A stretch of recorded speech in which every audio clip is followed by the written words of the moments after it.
Welcome back to Days of Qoom with me, Rishi.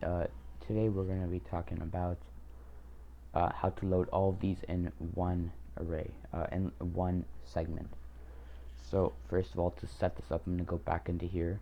I'm going to go underneath my table here, and I'm just going to put a couple of break tags, give some separation here, and then add another div. This time I'm going to give it the class table, not ID. Actually, it's going to give an ID, actually. I'm going to call it entries. Right, and then in here, I'm going to leave this blank. So I'm just going to put a comment here. I'm going to say entries will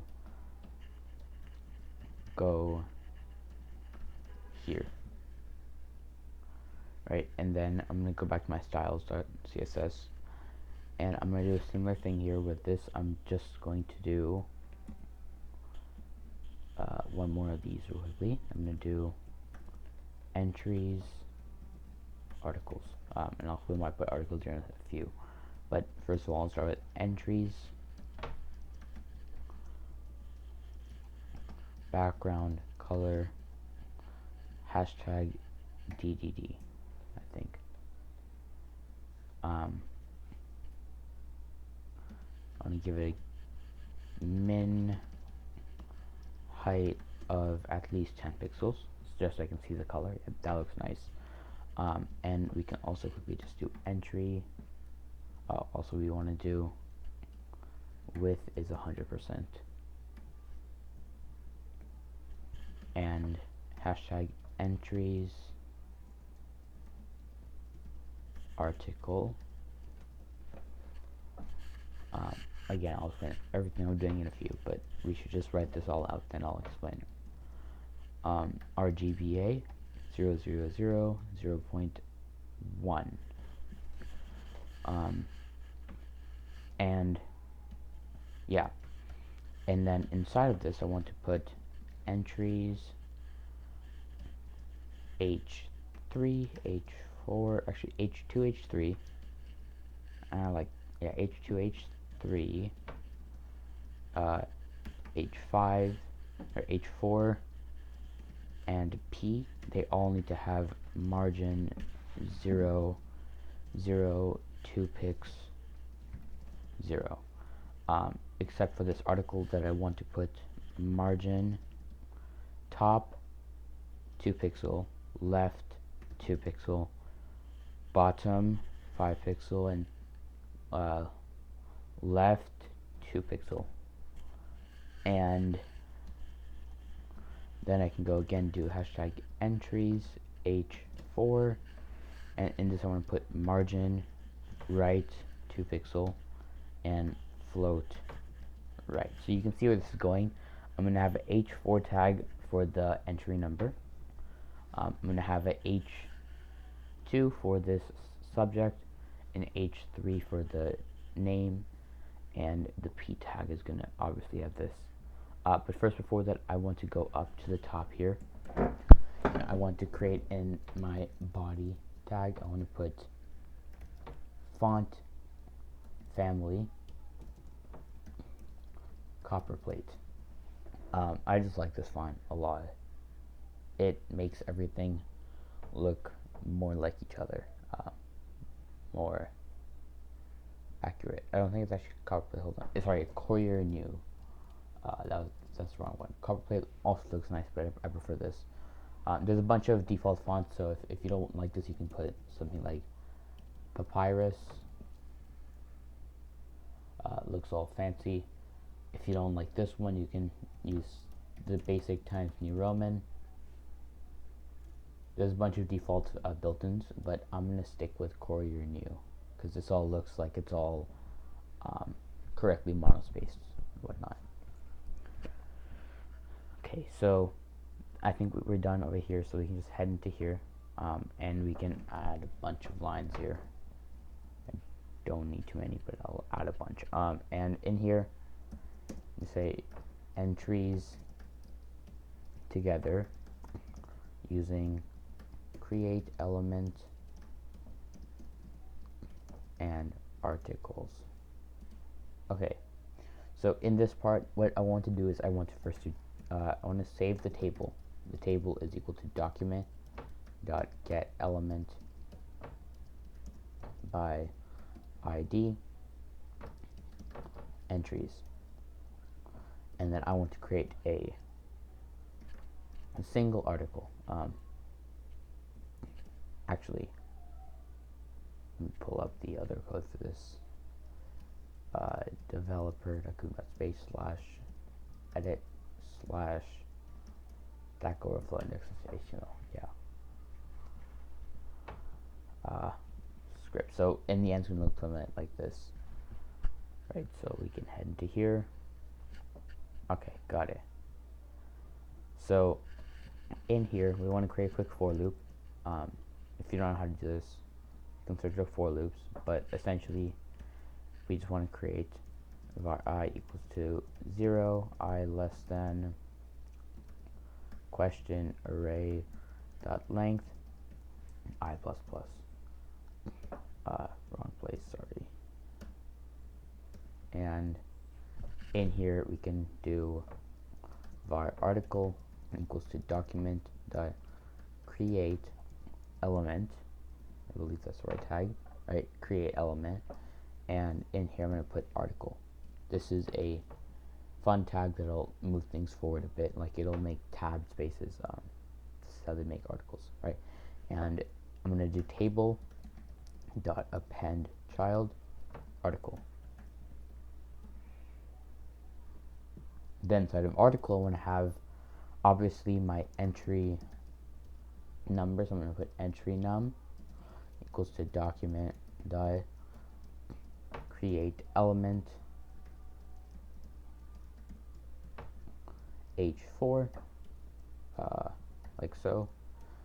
Var subject equals to document dot create element h6, h6, what I'm saying, h2.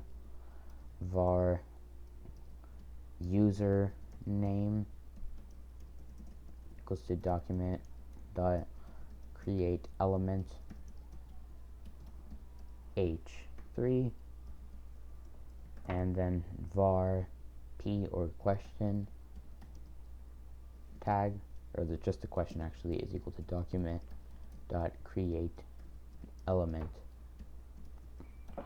h, just p actually, right? And then we can just do article dot append child, and I'm going to copy this 4 times over. Put question to here, put user name into here, put subject into here, and put entry num into here. Scroll down, and then in here and then obviously this is where we're going to put all of our like information. So first thing is that instead of using index, because index is going to always be changing, I'm going to use I. So I'm going to put I plus 1. Right, so now I get 2 and 1. There's no spacing, no nothing, which isn't working too well. But then also after this, I'm going to do subject dot inner HTML with semicolon. Copy this 3 more times and put question and put username. Obviously this would be different for your fields, but this is my field, so my fields. And I can just actually just copy all of this if you wanted to, from here to here. Copy it all and just paste it in, like so. Except instead of index, put I here, and you would just get it. Right, so now you have your first one here, and then you have your second one here. You can see that it gives a little bit of indentation right there. You can adjust it to whatever you want it to be, but I'm going to leave it like this. So now, over here up top, I can select different elements. Why does this one keep changing? I do not understand that. Hold on 1 second. I think I've already predefined these ones. Oh yeah, I defined subject, username, and question up here, so I don't want to do that. I want to change these names. So I'm going to call it subject all, username all, and question all. And then in here I'll put subject all, username all, and question all. Then again, entry num, subject all, username all. I'm really hoping I didn't predefine entry num. Did I? Okay, I call it entry number like this. Good. So now this should have no effect on it. Yeah. Okay. So this one I can change between each of these questions over here. List all the questions out. And if I add a question here, you can see if I just do Julius Caesar, and then put something like XMP not working. XMP is deprecated and doesn't seem to be working. And then just put sample code of XMP and just put hi. I am a H1 tag, like so. And then for this, it isn't working for them. Oh, I canceled out of it. Submit. It'll reload the page, and now I have 3 elements here. Currently, I'm not going to add like answering and whatnot, but if you want, you can add that on your own. Fun little project for you. And one more that I'm going to quickly do in here is I'm going to do Senatus Populus Romanus SPQR. And I'm just going to put spam. And in here, spam, spam, spam, spam, spam. So say that you get spammers or whatnot who do something like this, and it just takes up an extra space, just kind of pointless for you. You're just wasting time. You can go to your database, OpenDB, my OpenDB. This is in Qoom overflow, so I can say view data, and then you can delete. So if I want to delete, say, this new tag here, I can just hit delete. Also, for those of you who watch this, you can actually go ahead and use this. I'll just clear this entirely. You can go ahead and actually use this, like post or whatever. You can use this segment or this page over here if you want to, like, post questions into here. I will answer them. But you can also use the Discord. And also, if you want to, and if it's a question that I want to answer on call, I'll answer on a video, or on in a video. Yeah. Thank you for watching. Tomorrow is day 24, and we'll start on login system. Thanks.